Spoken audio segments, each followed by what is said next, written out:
KTO Radio présente À haute voix, la lecture intégrale des œuvres spirituelles majeures. Aujourd'hui, Vie de Thérèse d'Avila.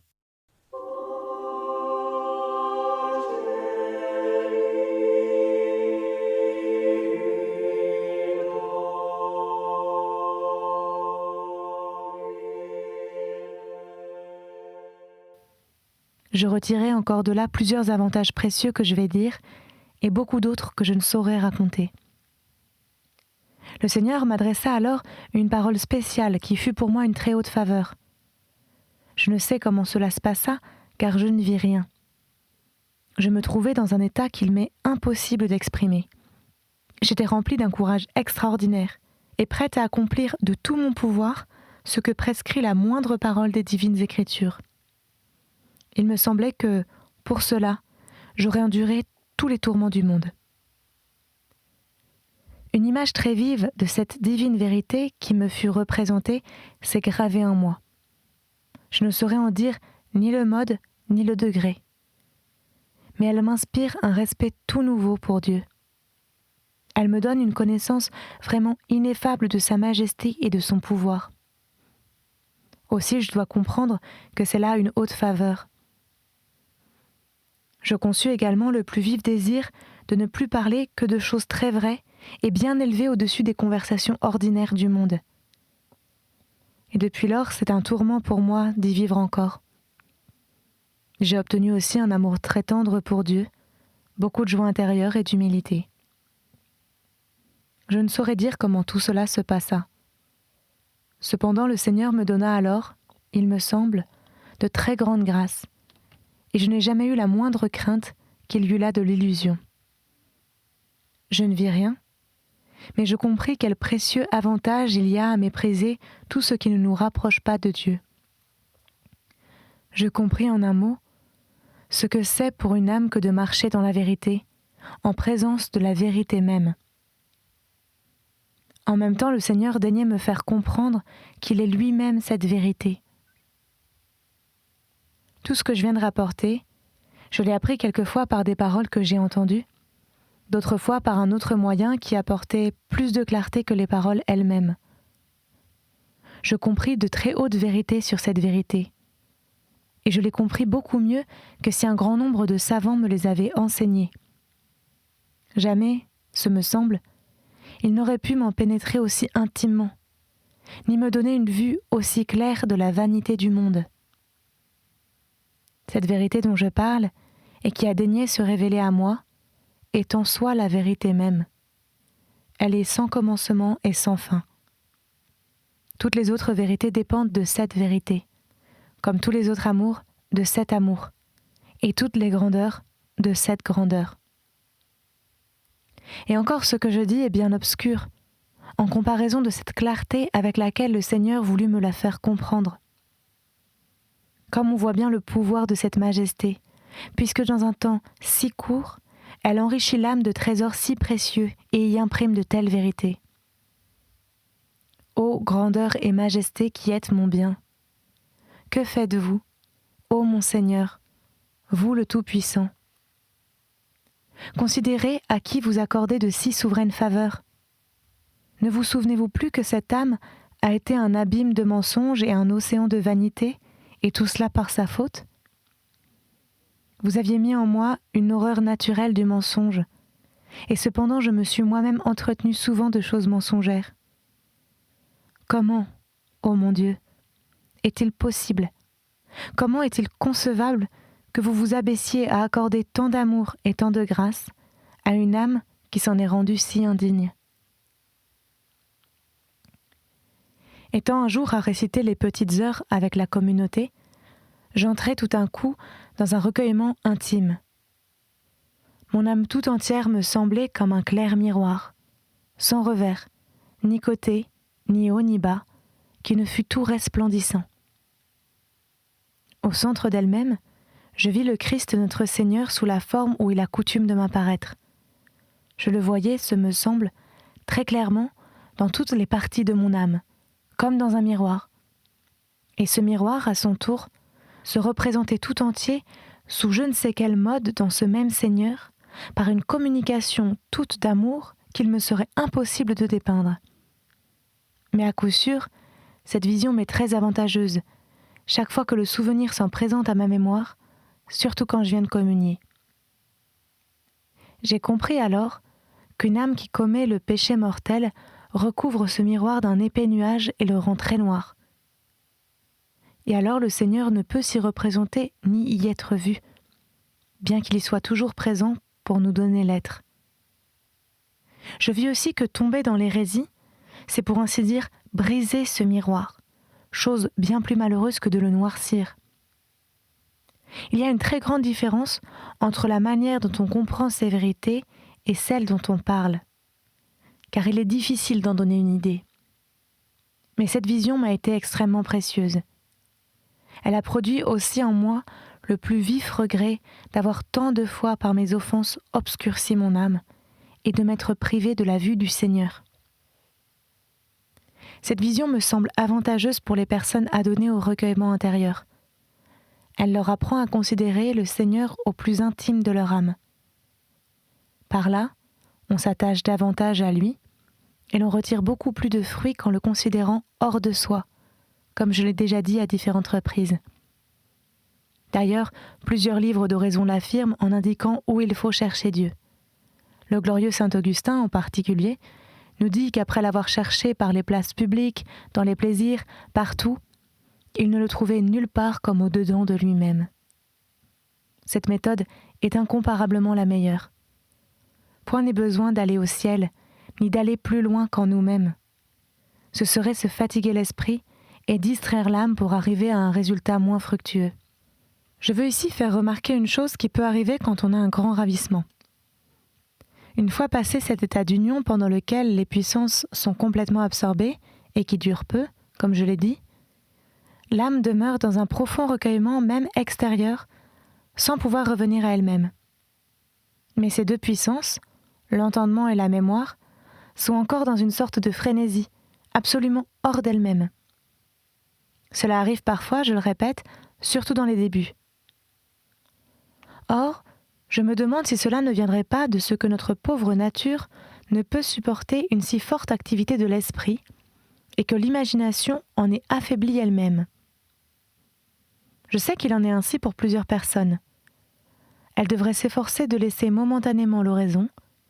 Elles répareraient plus tard ce temps qu'elles lui ont ravi. Sans cela, il pourrait en résulter un grave préjudice, comme l'expérience le prouve. Et il est très important de considérer jusqu'où peuvent aller les forces de notre santé.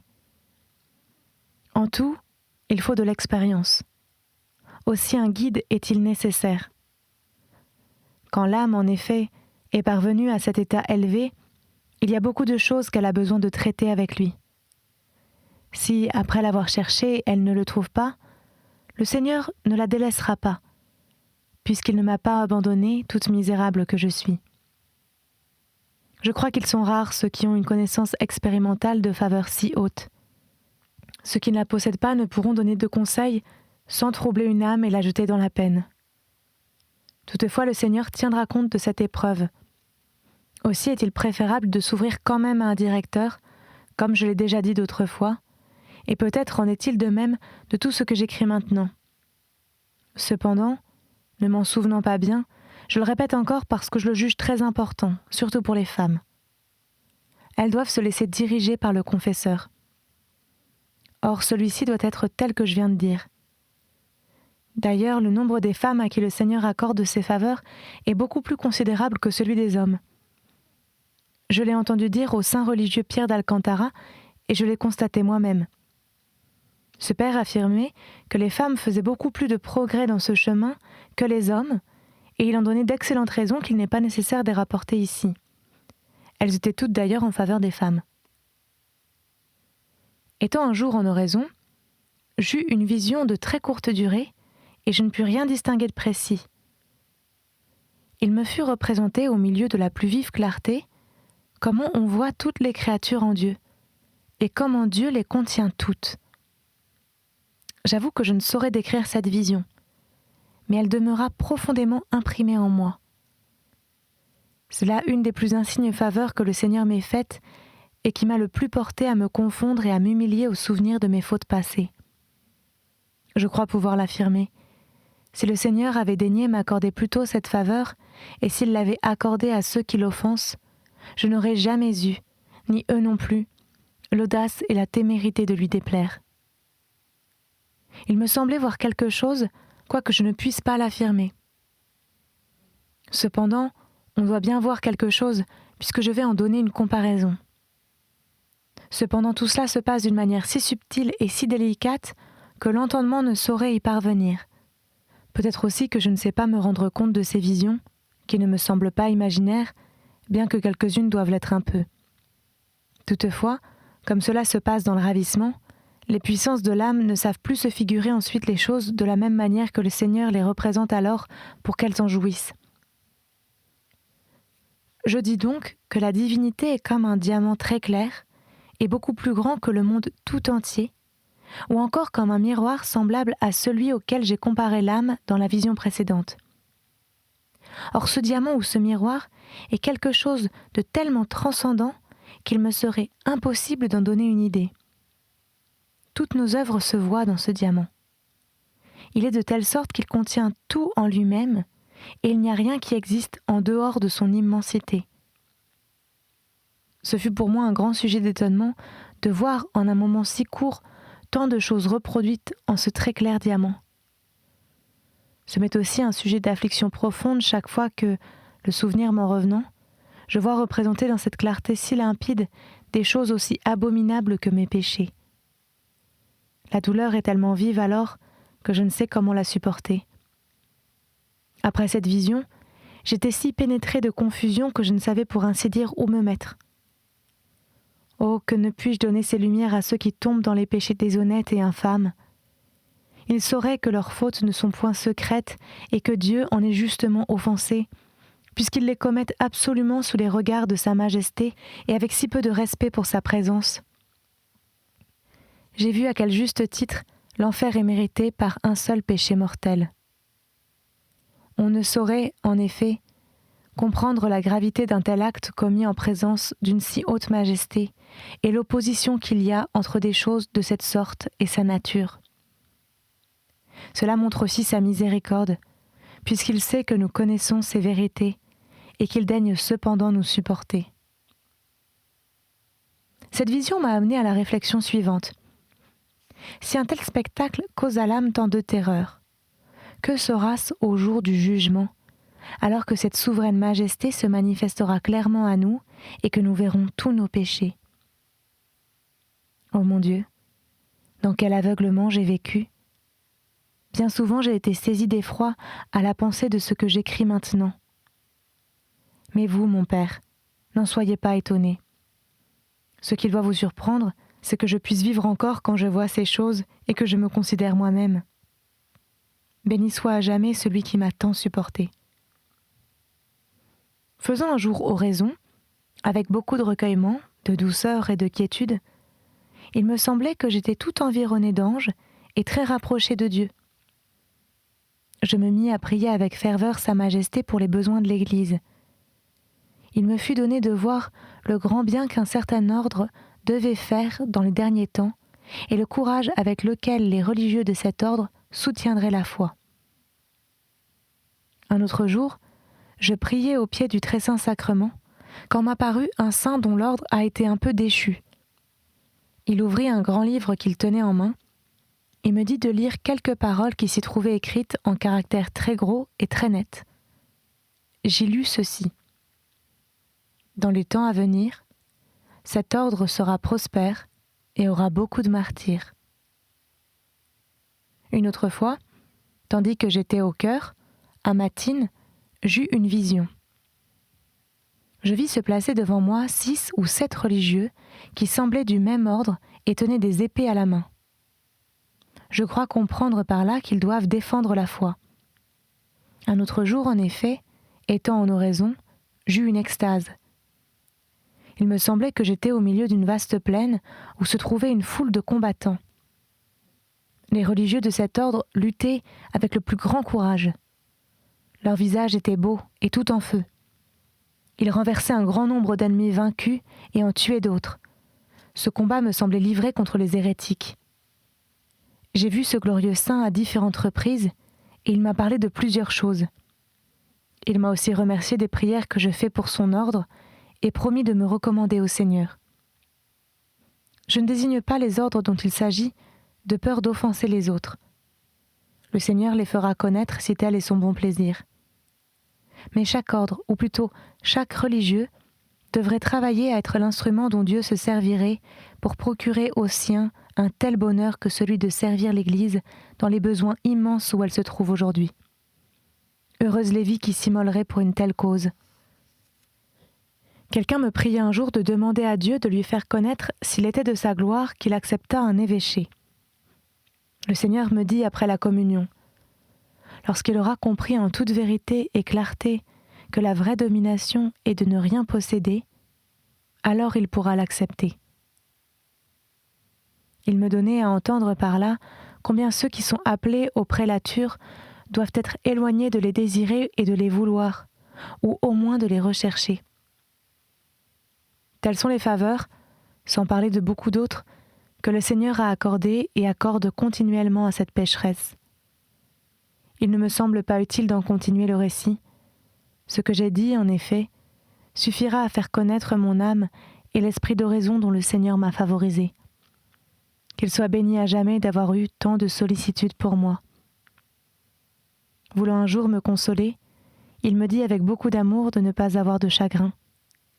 Il ajouta que nous ne pouvions pas, en cette vie mortelle, demeurer toujours dans le même état, que tantôt je serais dans la ferveur et tantôt non, tantôt je serais dans le trouble et tantôt dans la paix, ou enfin dans les tentations, mais que je devais espérer en lui et ne pas craindre. Je me demandais un jour s'il n'y avait pas de la recherche dans le plaisir que j'éprouve à traiter avec les directeurs de mon âme et dans l'affection que je leur porte, à eux et à ceux que je crois de grands serviteurs de Dieu, car je trouve toujours de la consolation dans leur entretien.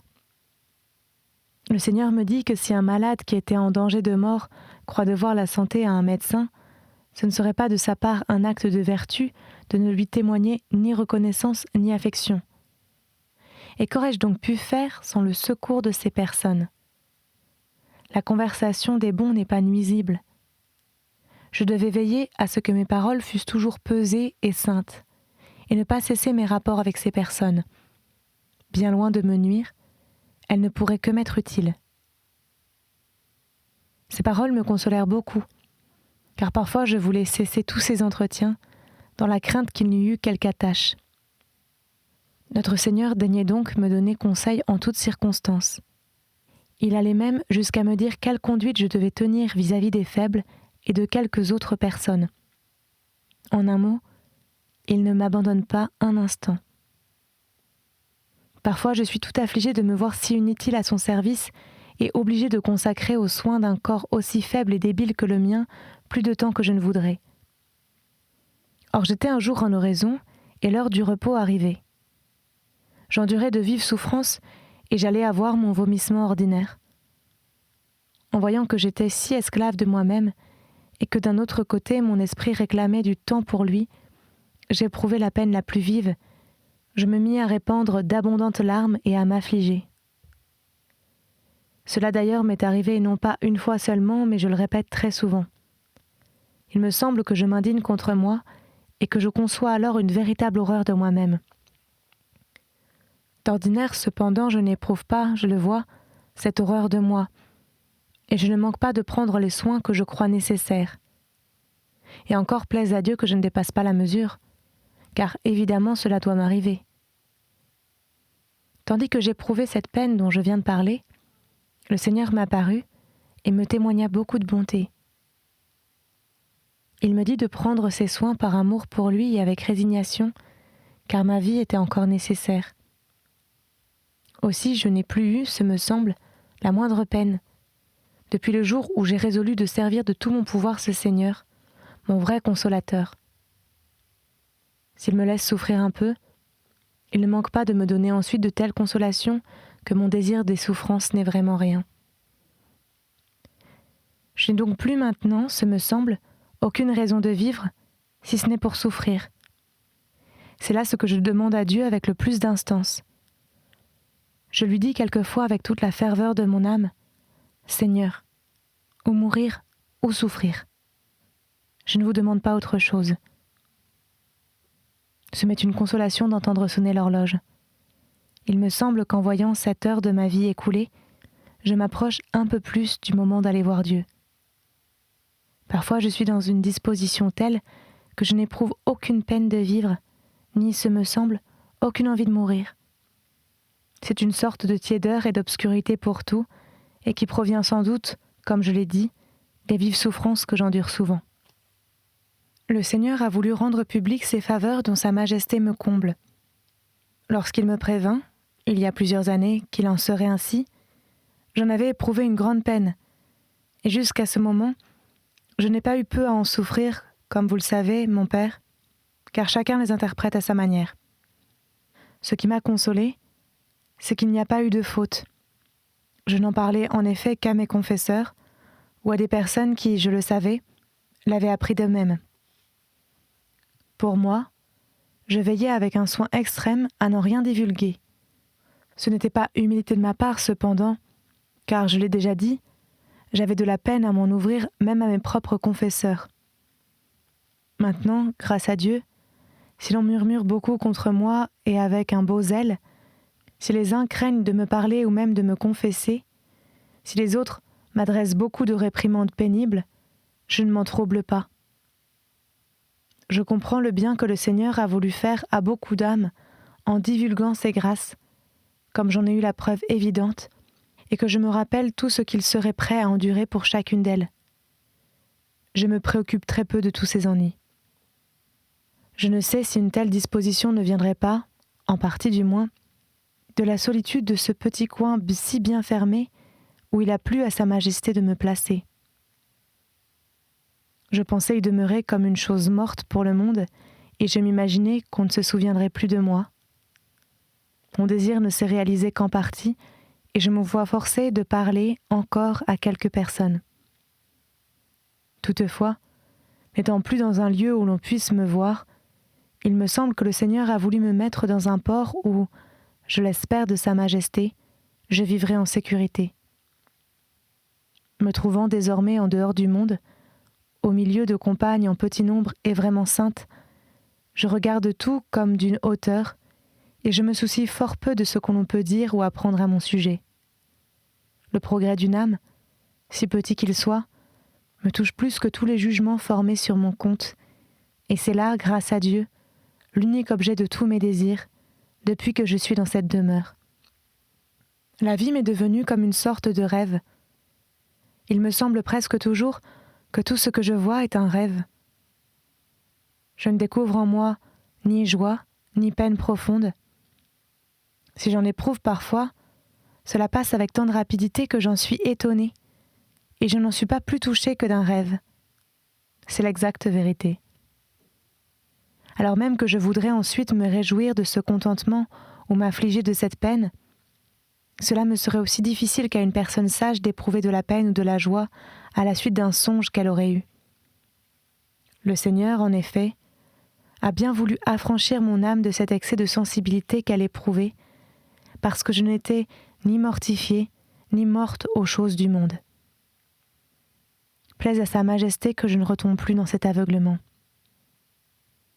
Telle est la vie que je mène actuellement, mon Seigneur et mon Père. Veuillez demander vous-même à Dieu, ou qu'il m'appelle à lui, ou qu'il m'accorde la grâce de le servir. Plaise aussi à Sa Majesté que cet écrit vous fasse quelque bien. Il m'a coûté quelque peine, vu le peu de temps que j'avais à ma disposition. Mais heureuse cette peine si j'ai pu dire quelque chose qui contribue même une seule fois à la gloire de Dieu. Oh alors, je me regarderai comme bien payé. Quand même vous devriez, mon Père, brûler aussitôt cet écrit. Je souhaiterais toutefois qu'il fût préalablement examiné par les 3 personnages que vous savez, qui sont et ont été mes confesseurs. Il est juste qu'ils perdent la bonne opinion qu'ils ont de moi si l'ouvrage n'est pas bien. Dans le cas contraire, vertueux et savants comme ils sont, ils verront, j'en suis assurée, quel en est l'auteur et glorifieront celui qui a parlé par mon entremise. Que Sa Majesté daigne vous soutenir toujours de sa main, mon Père, et fasse de vous un saint tellement grand que, par votre intelligence et vos lumières, vous éclairiez cette pauvre âme, qui a été peu humble et assez hardie cependant pour avoir osé écrire sur des choses si relevées. Plaise à Dieu que je n'ai pas mal fait en cela. Du moins, l'intention et le désir ont été de bien faire, d'obéir et de travailler quelque peu à ce que l'on glorifie le Seigneur. C'est là ce que je lui demande depuis bien des années. Et comme les œuvres me manquaient pour atteindre ce but, j'ai eu la hardiesse de mettre en ordre cette relation de ma vie désordonnée. Je n'y ai employé que le soin et le temps nécessaires pour l'écrire. Je raconte ce qui s'est passé en moi avec toute la simplicité et la vérité possible que le Seigneur, qui est tout-puissant et qui peut ce qu'il veut, daigne m'accorder la grâce d'accomplir en tout sa volonté. Qu'il ne permette pas la perte de cette âme que Sa Majesté a par tant d'artifices et en tant de voies différentes, retirée si souvent de l'enfer et ramenée à lui, ainsi soit-il. Jésus. Que le Saint-Esprit soit toujours avec vous, mon Père, ainsi soit-il.